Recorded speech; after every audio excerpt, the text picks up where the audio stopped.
Hey guys, this is James from Man Tripping. We are here for a special tasting episode of the Men Who Blog. Not quite the happy hour, but it's still a happy time because we've got our friends here.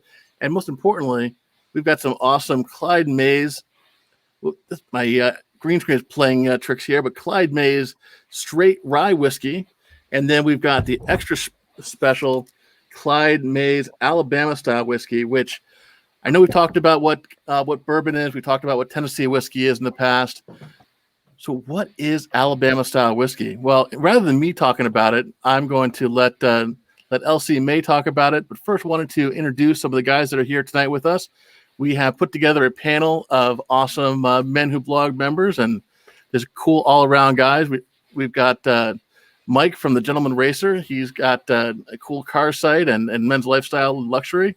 And we've got John Bailey, luxury lifestyle and family blogger, and Tom from Bourbon Blog. And I think you guys all know Tom from Bourbon Blog. He has been a regular on our various streams. So, but I will let Mike kind of introduce himself, talk about his website for a couple minutes, and then John, and then Tom, and we will wrap it up with the main event.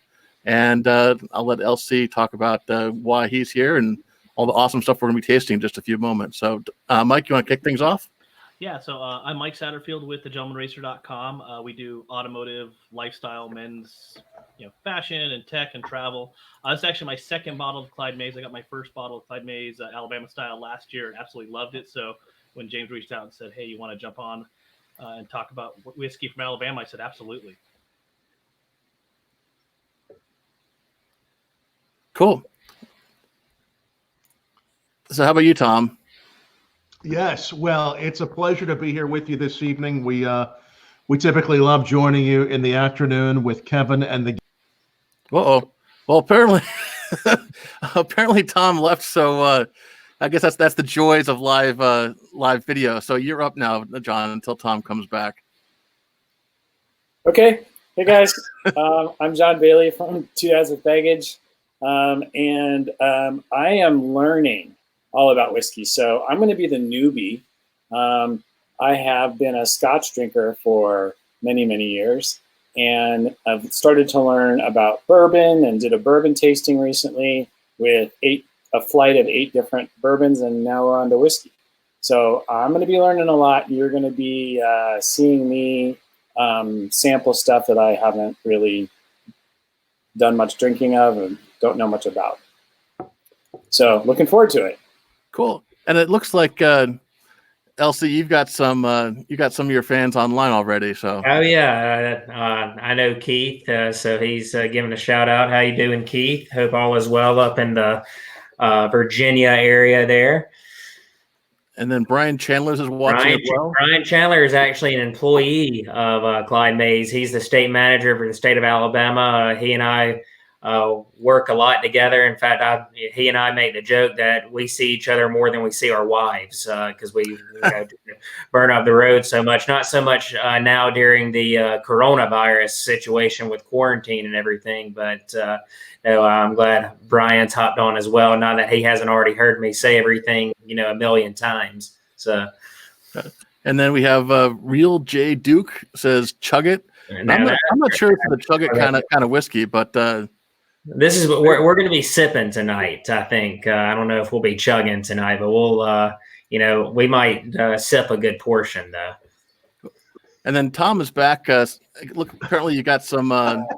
I think your internet router must be working from home today too. At what point did I cut out? Did I cut out the beginning, or what happened? It's pretty much like, "Hi, I'm Tom from Bourbon Blog," and boom.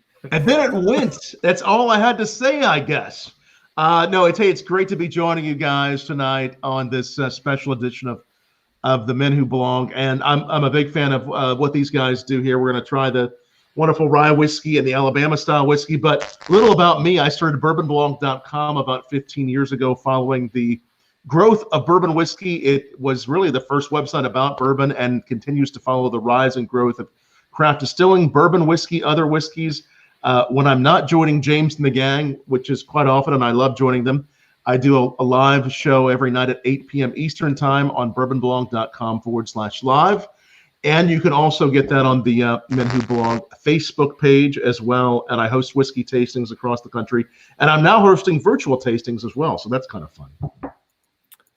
Awesome. And I know, Tom, you were one of the first people that when Laura reached out to me and talked about Clyde Mays, I'm like, that sounds interesting. And you're like, oh, yeah, this stuff is great. So I'm thrilled, to have you on. And I'm thrilled that we have a variety of guys with different different experience levels. Because I think that's the fun thing about whiskey is that, yes, you can get dressed up in tuxedos, and you have the nth event in Vegas every year, where you have guys flying the private jets in from all around the world to taste ridiculously, insanely expensive bottles.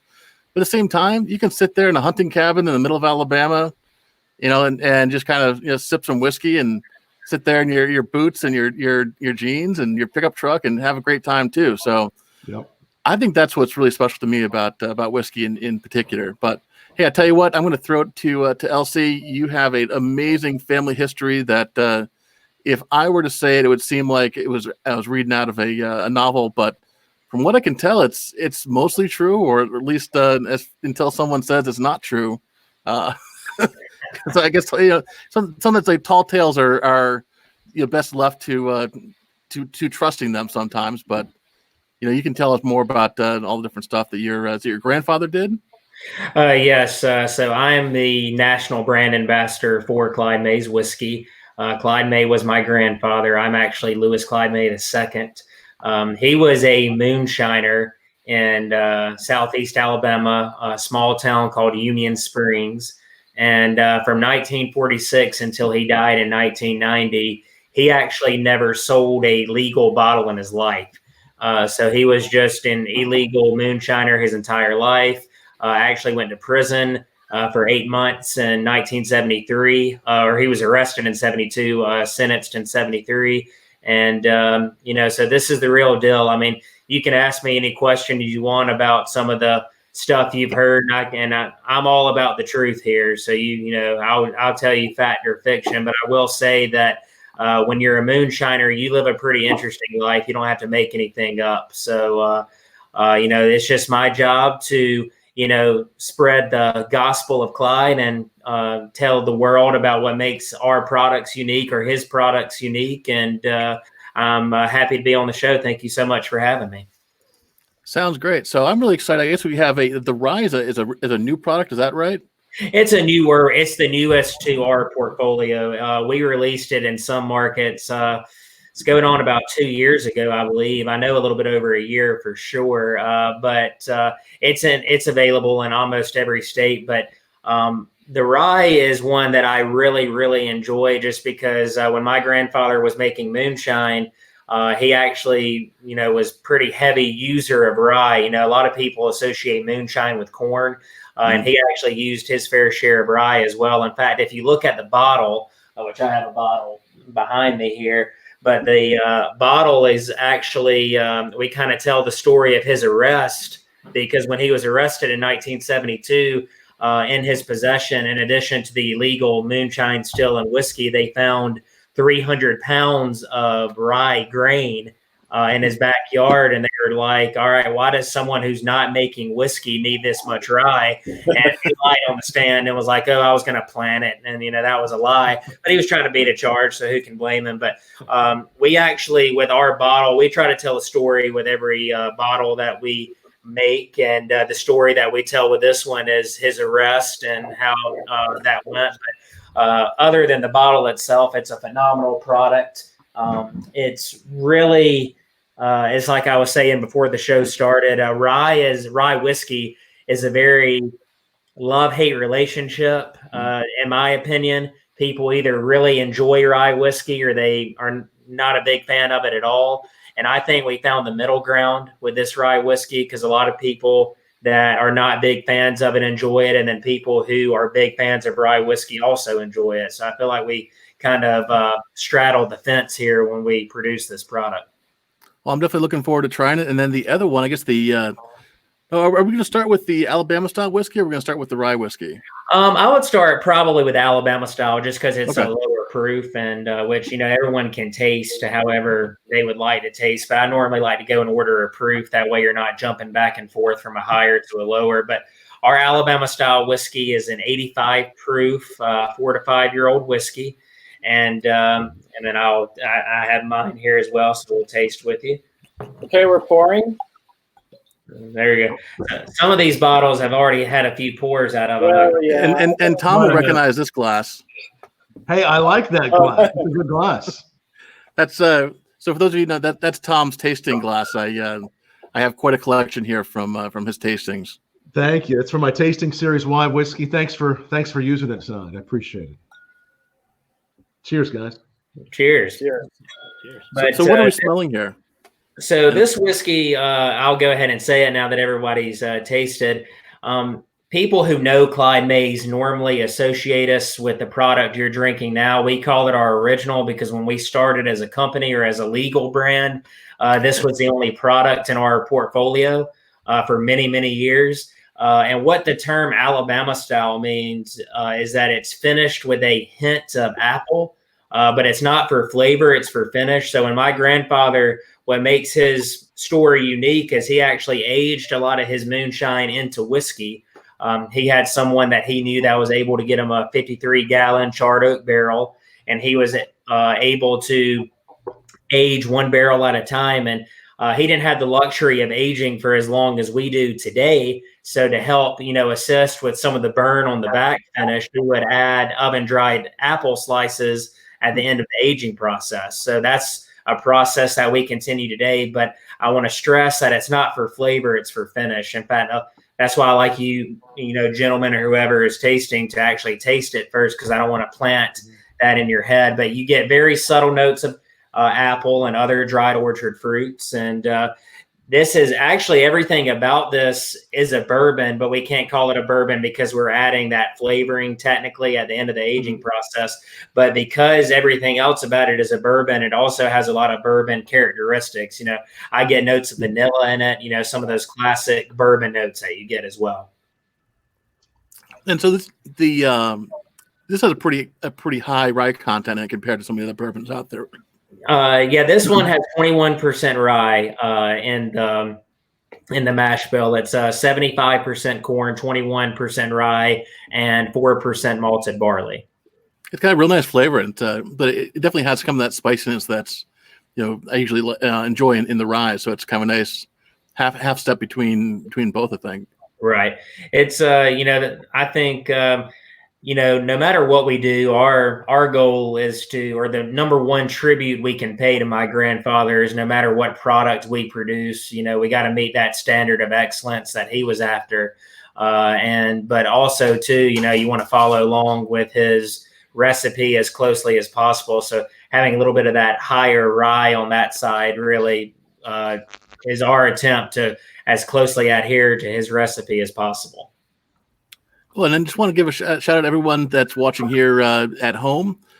Make sure that if you have a question or a comment, feel free to comment on the Facebook post, the YouTube, or the Periscope, because this is definitely an interactive show. And I think that's one of the fun things about doing these kind of events versus just watching some dudes drink and chat on their own. So please feel free to make comments. So what is I know we have, John's kind of new to tasting. Tom is probably one of the more experienced people in regard to tasting. What is the right way to taste and to enjoy the spirit so that they can do it, not just when they're watching this video, but, at home to better appreciate a fine spirit? Well, for me personally, which, everyone has their own way of doing, their own tastings, a lot of people, obviously this is a premium product. So you'll meet brand ambassadors or master distillers that'll kind of scoff if you talk about mixing it with anything. But, the way I look at things is enjoy the product how you want to enjoy it. If you bought the bottle, you have every right to enjoy it however you want to enjoy it.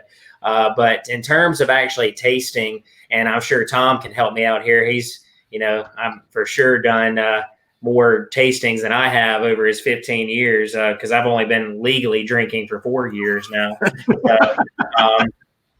But number one thing I tell people when I taste is, or at least when they're getting a nose of the product, you see so many people put their entire nose in the glass. And when you do that, you're going to get nothing but kind of those alcohol vapors and stuff like that. You got to keep, you got to get close enough to get a nose, of course. But if you put your whole nose in the glass, all you're going to get is burn, essentially. And same thing goes with if I'm doing a tasting in a store. A lot of people, especially if they're not whiskey drinkers, they just grab it and they shoot it, like they're still in college or something like that. Once you shoot it, you're basically, and, swallow it that quick, you're basically only going to get burn, especially if you haven't developed a palate or anything like that. You have to slowly enjoy and sip.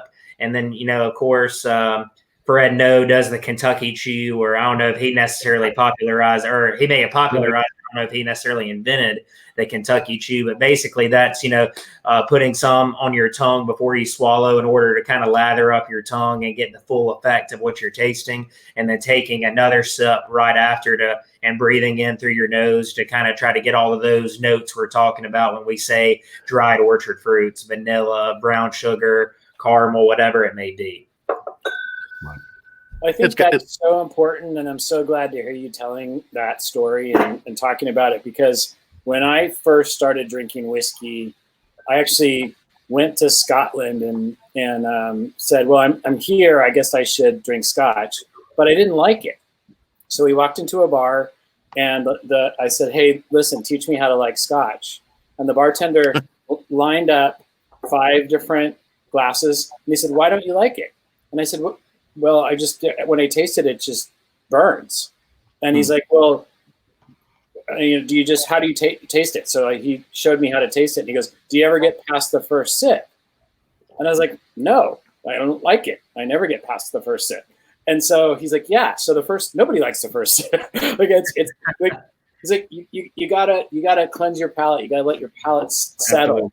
And by the end of the night, I was not only completely wasted, but he had taught me about each one of these. He taught, about Islay and about blended and single malt. And it was really, really fascinating. And when I walked out of there, I was like, hey, I actually like this. So I come home and now I'm like, okay, bourbon and then whiskey. And then so I'm expanding my palate.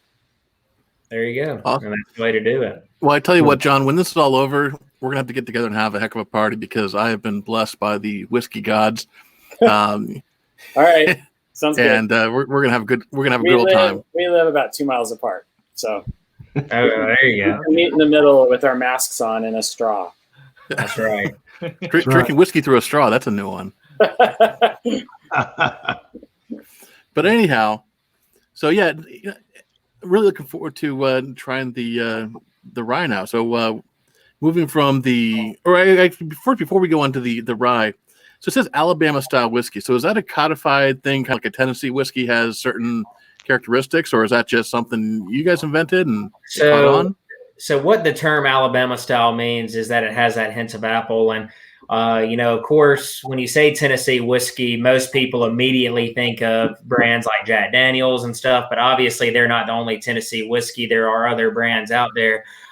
With Alabama style, we actually have that term trademarked. So we are the only brand that can use the term Alabama style. That's not saying that a brand cannot make Alabama whiskey, or a brand cannot finish their whiskey or bourbon with a hint of apple. It's just that phrasing Alabama style is trademarked to us. So we're the only Alabama style whiskey out there.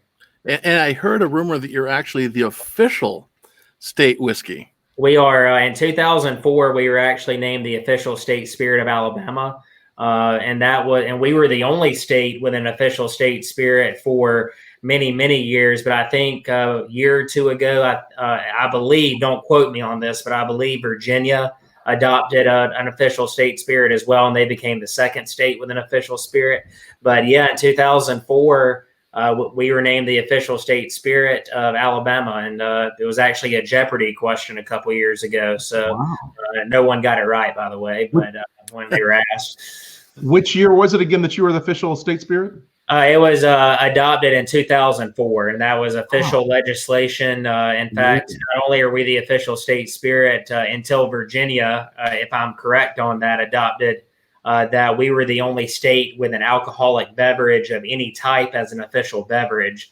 Most states that adopt an official beverage do things like milk or orange juice or, something like that, or maybe some kind of local soda or something. But we were the first alcoholic beverage to be an official spirit.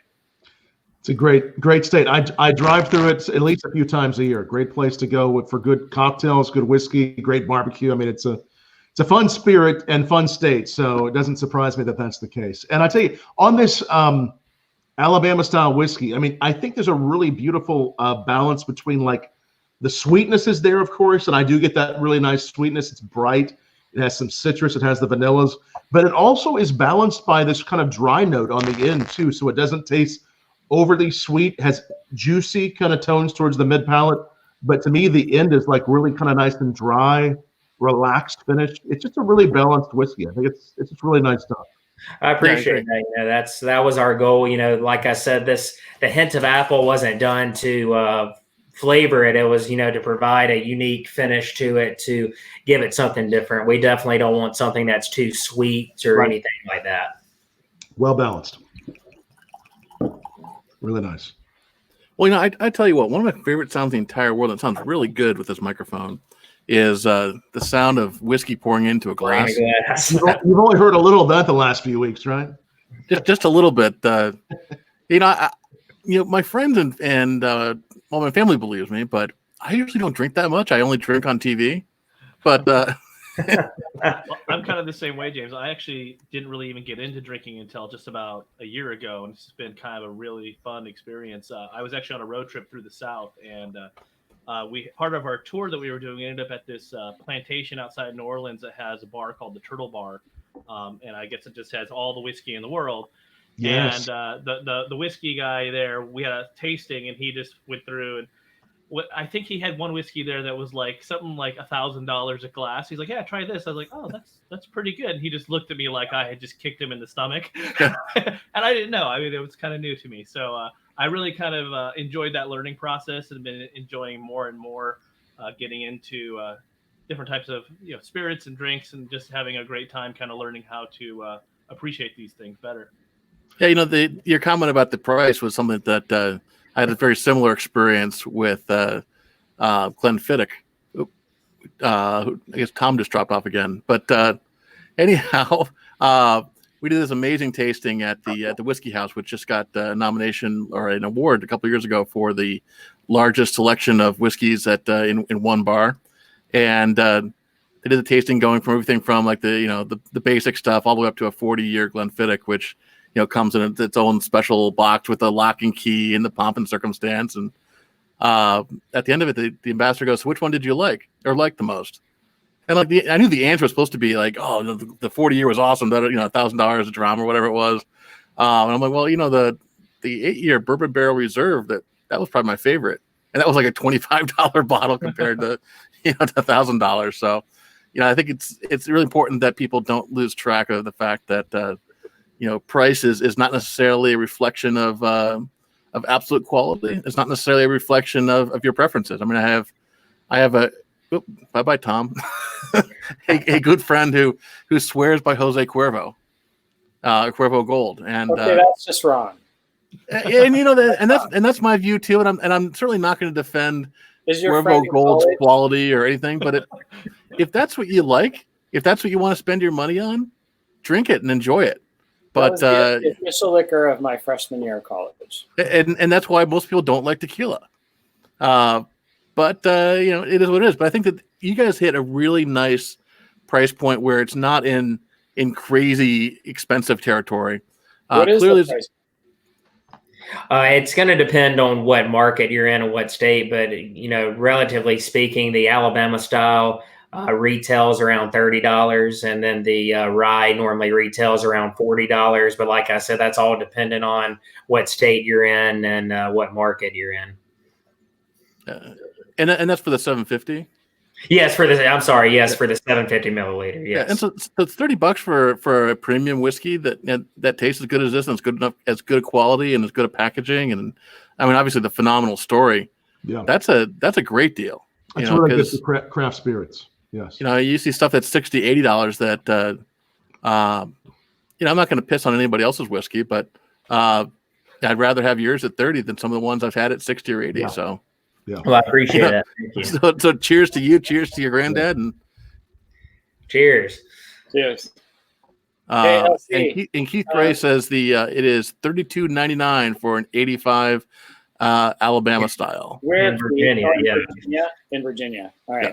California doubled it probably. And apparently you have a tequila too.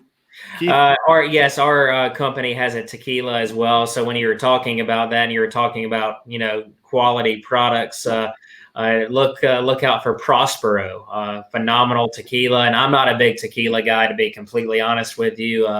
But you know, when I tasted our tequila, you know, it definitely seems like it's not just Clyde Mays where we focus on quality. It's everything we produce. And Prospero tequila is a phenomenal product as well. Fantastic. Does Laura represent that, or is that different PR content? I'll just reach out to you directly, and you can help me. I'm not entirely 100% sure, but I do. I'm not sure if she is doing the PR for that or not, to be completely honest. But it's a phenomenal brand, and you know, we actually just introduced that brand fairly recently. Maybe, you know, it's probably about a year that we introduced it. So it's not in all markets, but it's you can go online and, you know, find a retailer close to you if you're interested in Prospero as well. Cool. Well, let's move on to the rye. I'm really excited about trying this rye. So the rye is a 94 proof, non-chill filtered, straight rye whiskey. It's a minimum age of 3 years. And as we were kind of alluding to earlier, I really do feel like that we found the middle ground for people who are on the fence when it comes to rye whiskey. This is a phenomenal product. And the mash bill again is? It's 95% rye, 5% malted barley. There's a little bit of malted barley. Yeah, a little bit. Yes. Did this have some history with your grandfather as well? Yeah, I mean, like I said, we try to tell a story with everything that we do. Our original Alabama style is the one that, you know, is most closely related to what he was doing. However, because he was putting more rye grain in his mash bill than other moonshiners in the area, we felt it was appropriate to not only release a rye, but kind of explain how he was kind of ahead of the game in terms of he was a firm believer that rye was your flavor grain. So he thought that it was very important to have rye in your mash bill. Wow. That's very good. That's very nice. What kind of barrels are you using for your product? Oak barrels, charred oak barrels. What do you tell what cooperage they come from, or? To be honest, I'm not entirely sure which cooperage they come from, but this product is actually currently sourced from MGP. So I'm not sure which cooperage they use, but it is a product coming out of MGP in Indiana. Right. So Tom, for those of us that don't know, what is cooperage? So cooperage is the companies that produce and make the barrels, the charred oak barrels or whatever type of barrel it may be. And then, you know, usually, relatively speaking, you know, they're 53.5 gallon, which is what we use. But some brands have been using smaller barrels like 30 gallon and stuff like that. But we use 53.5 gallon charred oak barrels for all of our products. Now, I've been told that in addition to simply being, you know, holding less product, which means you can age it without having to produce a whole bunch of the white dog, that a smaller barrel actually ages it faster because there's more surface area per volume of liquid. Is that true, or is that just some, you know, marketing talk? No, I believe that, you know, that's true. You know, I don't have a lot of expertise and experience with the smaller barrel side of it, but I do know that when you have a smaller barrel, it'll I don't necessarily know if I can say it'll age faster, but it definitely colors faster. You know, the longer it sits in the barrel, the more of that dark amber brown color that's there. And if you have a smaller surface area, it gets that color to it a lot faster. So it's, you know, that's why, you know, you'll see a 1 or 2 year old bourbon that was aged in a 30 gallon barrel that might have the color of a 5-year-old bourbon that was aged in a 53.5 gallon barrel. So it's all, about the appearance and everything. But I tasted phenomenal bourbon products that are aged in small barrels. It's all about what you're doing to make it a quality product. Now, how many years is it aged for? The rye is minimum. It's a little over 3 years, but it's minimum age 3 years on this one. The Alabama style that we tasted first is 4 to 5 years. 4 to 5. Well, as I was noticing earlier, and also on the smaller barrels. So what you'll look at is the color will get on there faster. There will be some flavors. There is no substitution for actual time in the barrel, but smaller barrels are said to age things quicker because of the surface area. It's seeing that surface area quicker, and it's going in and out, with the right temperature. But so it will give you a different flavor. But as I was telling you earlier, this particular whiskey to me tastes much, much older than 3 to 4 years old. It's very reminiscent of, I think, really old rye, especially on the mid palate. Some of those, to me, what I call like warehouse barrel notes. To me, this tastes a lot older. I would agree with that. It definitely has a more mature flavor where it's not quite really as spicy and alcoholic. It's got it's got the rye, but it's more, I don't want to say mellow, but it has a more palatable flavor than some of the ryes that I've tried. Right. Well, thank you. And like I've said, it's with our Alabama style, it's the hints of apple, and with the rye whiskey, we try to tell a story with everything that we do. But the greatest tribute that we can pay to my grandfather is just staying in line with the quality and his level of perfection that he was always after. So when we decided to release a rye whiskey, we didn't say, all right, we're going to let it get 3 years old and then we're going to release it. We just, kept tasting until we found that sweet spot, and then that's when we released it. So, it's a phenomenal product. It's really good. It's really a really good rye especially for you said the price point's around $40. Is that right? Yes. Like I said, that's depending on which market you're in. It can be $40 to $44, but just depending on what market you're in.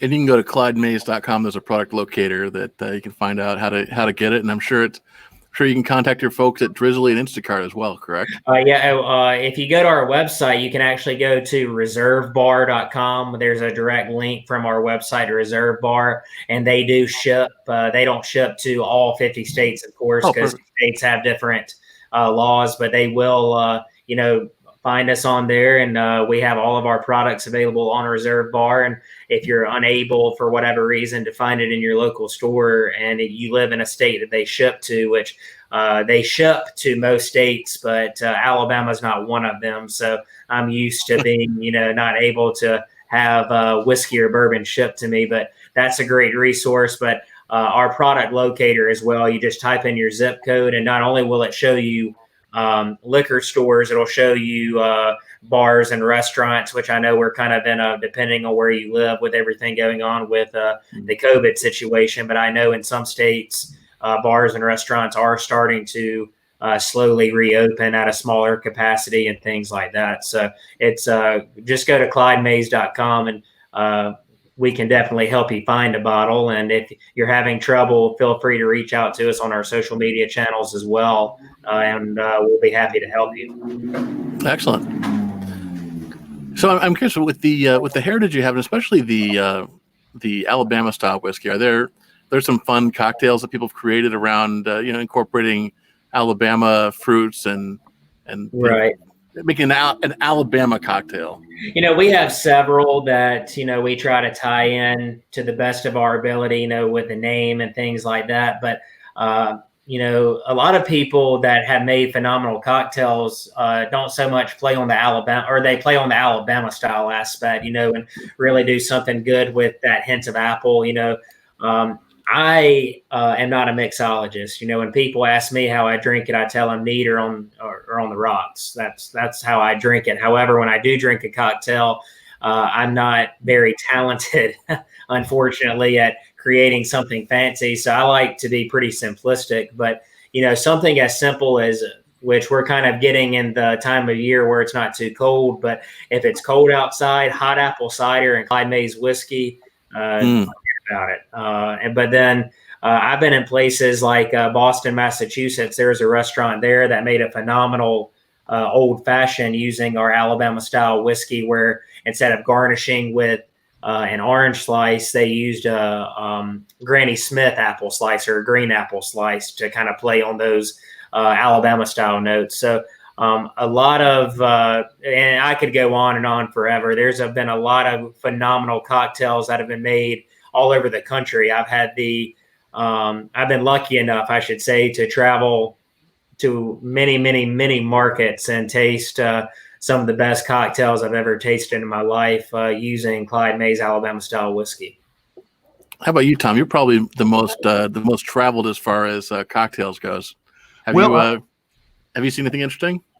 Amazingly, last night, just experimenting, I grabbed the rye whiskey and put some chocolate bitters into it and made an old fashioned. And I thought it worked incredibly well, just because I was like, you know what, I like the way it tastes by itself so much.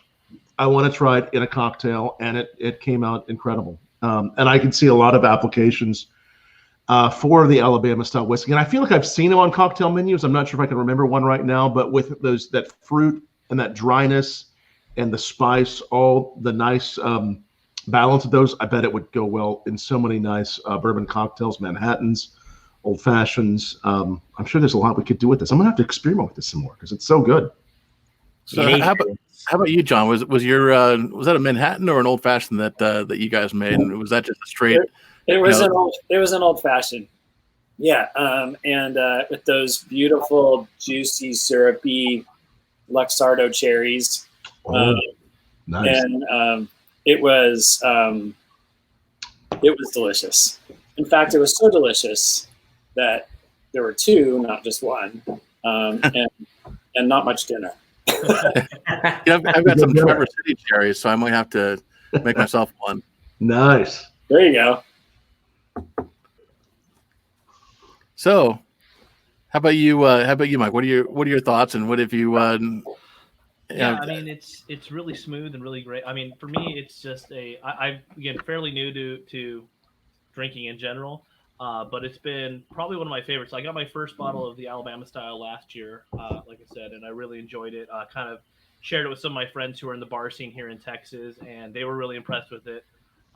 It's just been it's a really nice, consistent, smooth, great drink. We enjoy a lot of them on the porch. I've been adjusting to becoming a person of the South, having moved to Texas, and learning about the value of sitting on porches for hours in the evening. And it's just a nice, great drink to have out on the porch and watch the fire and just kind of hang out. And it's just a nice, smooth, relaxing drink. Yeah, for those of you who don't know, Mike is a California refugee. He abandoned our fine state, but it sounds like you've definitely adapted and are enjoying your Texas life. Oh yeah, it's been great. Awesome. So I guess unless anybody else has anything else, kind of wrap stuff up. But I really appreciate you coming on to LC, and thank you. Look forward to. I got a question. Yeah, tell me about your motto. Say what you be what you say. You know, when I think about that motto, I just think about everything that my grandfather embodied in terms of, he wasn't just a moonshiner. That's kind of a misconception with people. You know, they assume they just make whiskey all night and then sleep all day or something. He was doing something to provide for his 8 children and his wife in a rural area that didn't have a whole lot else to offer. And so in addition to making moonshine, he was a farmer. He was in the timber industry for a number of years. And, he was just a firm believer that no matter what you did, you had to put 110% into it. And I know a lot of people talk about that, and you hear motivational speeches about how hard people work, but he was just a believer. And you don't have to brag about how hard you work or brag about who you are. Just let your actions do the talking for you. And then other people will, brag on your behalf, I guess. But he kind of had that mindset. I was talking about this the other night when I was doing an interview with someone. I was talking about how, if one of his children came home from school and they made an A+ on a test, he didn't pat him on the back and say, good job, because in his mind, you're supposed to get an A+. So why pat you on the back for something you're supposed to do?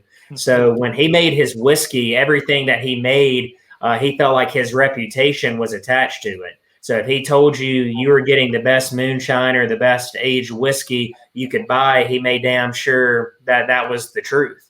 So when I think about that phrase, I just think about,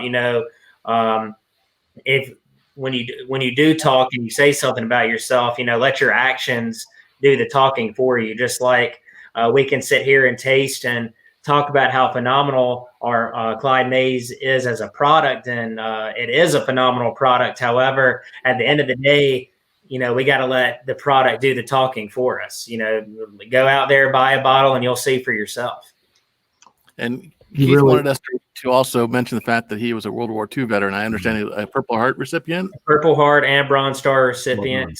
If any of you have ever seen the movie Hacksaw Ridge, which is about Desmond Doss, he and Desmond Doss were actually in the same infantry together, the 7th Statue of Liberty Division. So he saw a lot of bloodshed, of course, like many others did during that time. And he was shot in both of his feet and recovered from his injuries and was sent back home. And once he got settled in, he started making whiskey. Why not? That's right. Why not? No, any new releases? We're going to be the rye is the newest thing. What else are we going to be seeing coming from you guys? The rye is the newest thing. Now we have allocated or harder to get products, I guess you should say. We have 2 cask strength, and for anyone who doesn't know, cask strength or barrel strength is another word. Is basically it's not cut with water, so it's normally very high in proof. We do this really cool thing where a few years ago, we started releasing an Alabama-style cask-strength whiskey, and it was an 8-year-old. However, the next year when we released it, it was a 9-year-old, and the year after, a 10-year-old, and so on and so forth.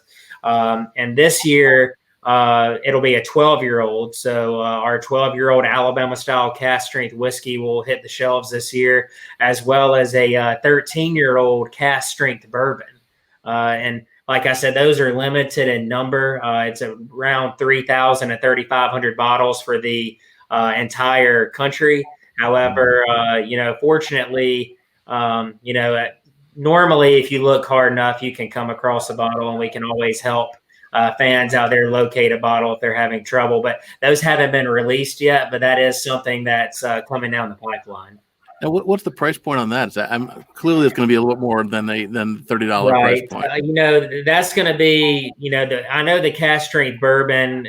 Like I said, it's all depending on the market, because when you get privately owned stores, it depends on what their markups are, how many points they're working off of. But relatively speaking, I believe the bourbon's going to be around 150 to 170. I know that's kind of a wider range than we were talking about, but it's really hard to say when it comes to products, as I'm sure Tom can attest to. You never know what price point you're going to see in a liquor store. But then the cask strength whiskey will be a little bit lower in price. I believe it's going to be just over $100. So, but they are phenomenal whiskeys and bourbons, and I'm really looking forward to the 12-year-old expression for the Alabama style cask strength, and then the 13-year-old expression for the cask strength bourbon, straight bourbon. Sounds nice. Are you guys doing anything as far as like I know a lot of people, especially at the beginning of this crisis, kind of switched over to making hand sanitizer and the various initiative to support bartenders and that kind of stuff. Are you guys doing anything? And what are your thoughts? Well, right now we're actually building our new distillery in Troy, Alabama, where I currently live.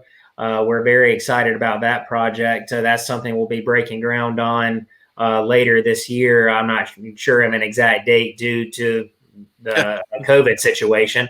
However, from that point of view, we haven't been doing anything like hand sanitizer or anything. However, we have been getting out in the market and doing whatever we can for what we say on premise, which is, bars and restaurants. We understand that this is a difficult time. We're definitely in uncharted territory. I know that, if you're old enough, maybe you can remember something kind of like this, but I don't really think so. I think this is the COVID situation is unlike anything I definitely have ever seen, and I'm sure that all of you have ever seen. So hopefully, I don't believe it's going to be like a light switch where we just say, hey, everybody go back to normal. In fact, I don't know if anything will ever be 100% back to the way it was, but hopefully we can slowly start getting back to a normal routine. And, because I know, unfortunately, there's been a lot of layoffs and things like that for our friends in the bar industry. And, we're here to support them any way that we can. I know we're doing a few initiatives here in Alabama to try to help that. But, it's hopefully once everything gets back to normal, we can, truly show our love then. Well, Very cool. Cheers to that. And cheers to all of our favorite bartenders and our distillers and all that kind of fun stuff. Absolutely. Is there John, an Alabama toast you guys do? Any kind of special toast you do in Alabama? We like to say roll Clyde instead of roll Tide. We say roll Clyde. Roll Clyde. We don't really do that in Alabama too much because you have kind of the Alabama-Auburn rivalry. So, you don't want to, step on any toes for any Auburn fans, but we show our support equally in the state. But normally if I'm in a state like California or Texas, that's a cheers we normally do is roll Clyde instead of roll Tide. Nice.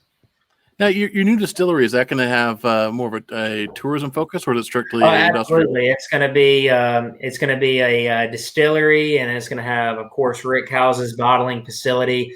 But then it's going to be a big tourism aspect to it, like museum, gift shop, tasting room, music pavilion, a place you can actually rent out for corporate events. There's even talks about we're going to have a few cabins. That way people who are coming over to do barrel picks or just people who want to stay on site can stay there. So we're really, really excited about it.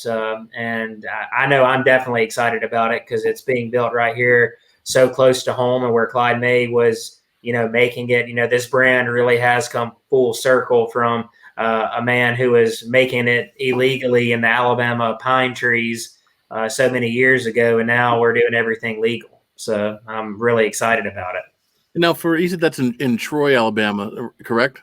Yes, Troy, Alabama. That's correct. For those of us, including myself, who have no idea of Alabama geography aside from Gulf Shores and Huntsville, where exactly is that? Troy, Alabama is in the southeast portion of the state. The closest big city would be Montgomery, which is the capital. It's about 40 minutes north of Troy. But Troy, it's actually where it's located in southeast Alabama. It's like I was saying before the show, it's actually a closer drive to the beaches of Florida than it is the beaches of Alabama, just because of where it's located. But so a lot of people who are north of Alabama that road trip to go to places like Destin or Panama City Beach normally go through the city of Troy. And there's also a college here, Troy University, which a lot of people are familiar with. If there's any college football fans, they're the football team that upset LSU 2 years ago or 3 years ago now, maybe. So just to give a college football reference for anyone who's listening, not to say that helps you understand where it is geographically, but it may trigger your memory on what Troy is. So is that close to Mobile then? It's not really necessarily real close to Mobile. It's just under 3 hours from Mobile. It's kind of, to a certain degree wedged in between Birmingham and Mobile off of Highway 231, as Keith Gray just pointed out. Thank you, Keith, for. Keith, you've been on it tonight, brother. Thank you. Well, I'll just have to hit a map then. But I'm going to try and think. I'm not saying it's off the beaten path, but it's definitely, obviously, it's definitely a small town atmosphere. It's not the kind of thing where and that's what's kind of the really cool thing about it. A lot of people that would not normally come to Troy will probably stop by to visit our distillery. So we are really excited about that. Well, I think that sounds awesome. I know Alabama is a state that I've visited a few times. I was at the HMMA factory up in the northern part of the state, and I've been to Floribama, but I've always wanted to do a road trip through it. 'Cause I've heard there's some great music, some great food, Absolutely. and now clearly some great whiskey. So I was about to say, let me know when you're around, and I'll give you a tour of the state. You know, once the dust settles with the COVID situation, come on over and be happy to host you. yeah, as soon as Governor Newsom says we can leave, There you go. we're getting the hell out of here. Yeah, get out of Dodge. So, but this has been awesome. Thank you so much. Unless there's any other questions from the audience or from the you guys, I think we'll probably just wrap up rather than listening to us kind of banter on for a while, getting progressively more more happy. It's great whiskey. It's so glad to drink with and sip all these whiskeys and try them with all of you gentlemen. The new distillery is going to be open. When did you say? We're actually breaking ground on that distillery this year, and unfortunately, because of what's going on with COVID, I'm not sure when the exact date for that is, but we're hoping, we're building it in phases. So like the distillery aspect, of course, will be phase 1, and then more of the tourism side, museum, gift shop, stuff like that will be phases 2 and 3. Right. That sounds awesome. I'm really excited about the fact that you're adding some cabins there. 'Cause I think that's something that I've seen with wineries where you can stay at a little chateau in a winery, but I don't think I know of any distilleries who are doing something like that. So that's really cool. I'm sure if you look hard enough, there's probably 1 or 2 or maybe more that are doing it. But we want to be sure to be a great host when someone comes down, and especially if they're doing something like a barrel pick, or if they're just, if you're coming to hang out, come hang out. And I'll definitely be there. If I'm not in, a market like California or Texas or New York or Alaska, I'll definitely be hanging out at the distillery for sure. Well, whenever you're out here in Southern California and specifically San Diego, John and I know we'll take you out and we'll show you a good time. San Diego is a market I haven't been to yet, so I have to take you up. I've been in Southern California, but not in the San Diego area, so I have to take you up on that. When you come, you got to bring a bottle of that tequila. Because I mean, it'll be available close to you. I won't have to bring it out. We'll just run over to the store and buy it. Oh, good. Even better. I'm not hauling liquor anywhere. My family arrest days are over. That's one family tradition I'm breaking. So, well, we're definitely. I know that John and I especially are interested in the tequila, and sounds good. I know. Earlier, Keith was saying that you actually is a female distiller too, so that's yes. She's one of the only, to my knowledge, maybe the only female master distiller that's currently making tequila. But if she's not, she's one of very, very few. It's really like I said, I'm not full disclosure, not a massive tequila drinker, but this is one that is really, really good, and that's another one you can. Google Prospero Tequila. I'm not sure if it's prospero.com or prosperotequila.com. I don't want to misquote, but if you Google it, our website will pop up immediately, and be sure to check it out there as well. Cool. Well, I tell you what, as long as you guys can send us a couple bottles, I know that John and I are down for it. So, absolutely. We'll hook you guys up for sure. No lime, no salt, just sipping. That's right. Excellent. Well, thank you so much. I know we will continue sipping this because this is I switch over back to the Alabama style. Yeah, I'm in love with this Alabama style. It's got it's lovely. Really, really nice notes to it. Yeah. It's obviously I'm a little biased, but the Alabama style is my favorite of our portfolio. It's the one I always tend to gravitate back to because it is our original and it's a phenomenal product. So guys, we're gonna close out here, but make sure you go to ClydeMays.com to check out more information about their portfolio, not just the Alabama style, but the rye and the bourbon and all the other fun stuff that's out there. And make sure you check us out. We got the normal MenWhoBlog virtual happy hour, which is a little bit less nerdy on the tasting notes and a little bit more forward on the party notes. But thank you for joining us in this special time. We definitely have enjoyed sipping rather than shooting. And till next time, have a great weekend. Cheers, guys. Cheers. Thanks, everyone. Thank you.